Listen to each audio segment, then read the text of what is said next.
Assalamualaikum warahmatullahi wabarakatuh. Salam sejahtera, salam bahagia, saudara-saudara.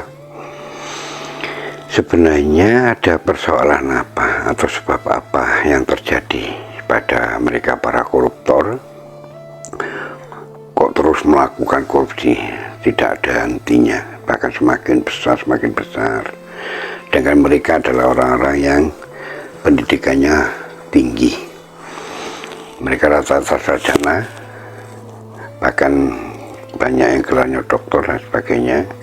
Mereka juga orang-orang yang beragama, mereka juga orang-orang yang tekun ibadahnya, bahkan saya yakin mereka juga tekun sholatnya, banyak tekun sholatnya. Bahkan di kantor-kantor mereka, terutama instansi-instansi, dinas-dinas ini juga ada masjidnya. Pasti mereka juga aktivitas agamanya juga jalan, bahkan sering mendengarkan tausiah, bahkan masjid pemerintah kantornya itu juga sering digunakan Jumatan. Mereka juga mengetahui, sering mendapatkan tausiah, ceramah tentang hukum-hukum dosa, hukum-hukum haram, dosa neraka dan sebagainya. Tapi kenapa mereka terus melakukan korupsi, tidak ada takutnya? Begini saudara, kalau kita lihat secara kasat mata, mereka adalah manusia sama seperti kita. Tapi sebenarnya itu manusia, badannya itu artinya hanya casingnya saja. Mereka sebenarnya hanya casingnya saja manusia. Tapi sebenarnya yang terjadi, mereka sudah kehilangan esensi manusianya, sudah kehilangan dirinya. Jadi kalau sudah bukan kehilangan manusia, esensi manusia, kehilangan di sisi dirinya, itu siapa yang menempati mereka, siapa yang menggunakan diri mereka, kehidupan mereka?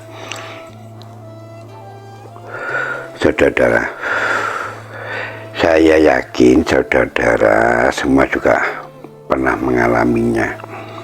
Ketika kita dikuasai emosi, apa yang terjadi?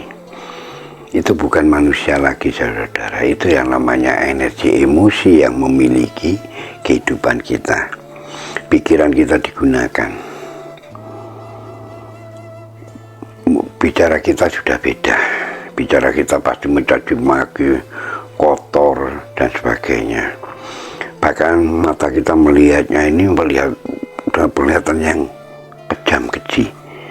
Kita tega untuk membunuh, kita tega untuk menganiaya, memukul, menghajar dan sebagainya.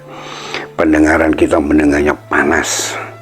Itu tandanya bahwa hidup kita ini sudah dimiliki oleh emosi. Tapi untungnya emosi ini tidak menguasai terus menerus. Kalau emosi itu menguasai terus menerus, kita benar-benar sudah kehilangan terus menerus diri kita, esensi manusianya kita hilang terus menerus, ya kita hancur. Yang menghancurkan orang lain, menghancurkan diri kita sendiri, juga lingkungan sekitar kita. Itulah saudara. Nah, orang-orang korupsi, orang-orang emosi kehilangan esensi manusianya, hidupnya sudah dikuasai oleh energi harta. Bukan harta benda kebendaannya, wujudnya uang yang menguasai. Kamu mungkin kita makan uang itu di luar diri kita. Yang menguasai adalah energi harta.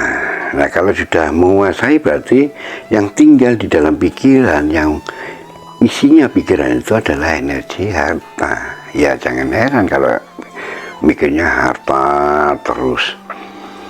Nah, kalau sudah hidupnya ini sudah diambil alih oleh energi harta, terus kita omongin dosa, ya percuma. Pengetahuan apapun juga percuma. Itu nyata saudara. Kalau kita memberi pengetahuan, memberitahu, menasihati bahwa itu dosa dan sebagainya, ya sama aja kita memberitahu lalat, menasihati lalat. Jangan makan sampah, karena sampah itu kotor, sampah itu penyakit. Ya lucu lah, wong itu makanannya sampah. Semakin besar sampah itu ya semakin senang lalatnya, bahkan semakin banyak. Sama dengan orang-orang yang melakukan korupsi, diomongi dosa kalau harta itu hartanya orang, hartanya negara, hartanya rakyat itu dosa dan sebagainya. Ya percuma. Kalau mereka energi harta, ya otomatis di depan itu harta, itu sumbernya ada jalan, ada sumber peluang itu harta yang besar ya ambil. Namanya harta, energi harta. Begitupun misalnya, lah kan untuk keluarganya. Ya untuk apa keluarganya kalau dikuasakan harta juga, dirinya kehilangan asasi manusianya. Jadi keluarganya juga akan kehilangan dirinya, kehilangan asasi manusianya. Nah kalau semua ini sudah bukan manusia, untuk apa dia mencari uang banyak terus? Untuk apa dia merampok terus? Untuk apa dia merampas terus? Bukankah yang butuh harta itu manusia? Manusia butuhkan harta sesuai dengan kekuasaan Tuhan, kehendak Tuhan, disesuaikan. Badan kita ini juga ada ukurannya. Nah kalau sudah dikuasai oleh nafsunya bersama dengan energi harta, ya nggak ada puasnya, nggak ada cukupnya. Itulah saudara, terus khususnya para koruptor, semoga ini mendengarkan, ya nilai manusia lebih tinggi dari nilai harta. Jangan karena harta sampai kita korbankan diri kita sendiri, kita korbankan esensi manusianya. Akhirnya manusia demi harta kita rela hidup kita diambil oleh harta, energi harta. Kita kehilangan esensi manusianya demi harta. Terus untuk apa terus harta kalau manusianya nggak ada? Itu saudara akan hancur. Ya bukan hancur, sudah hancur. Kembalilah ke manusia, kembalikan esensi manusia, kembalikan dirinya. Karena manusia ini penciptaan tertinggi. Kita harus memuliakan, semakin memuliakan manusianya. Kita harus menjaga dan mengangkat terus nilai diri manusia. Bukan malah menghilangkan, bukan malah meniadakan esensi manusia demi harta. Kalau demi Tuhan, ya memang kita harus meniadakan.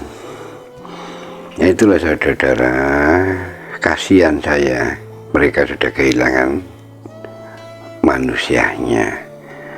Kalau dibiarkan terus, ya tidak hanya dirinya, dia juga akan menghilangkan esensi manusia pada istri dan anak-anaknya. Terus harta ditumpuk-tumpuk. Untuk apa kalau manusianya hilang? Terus saudara, kerugian yang tidak pernah disadari. Saya kira sampai di sini. Akhirul kalam, wassalamualaikum warahmatullahi wabarakatuh.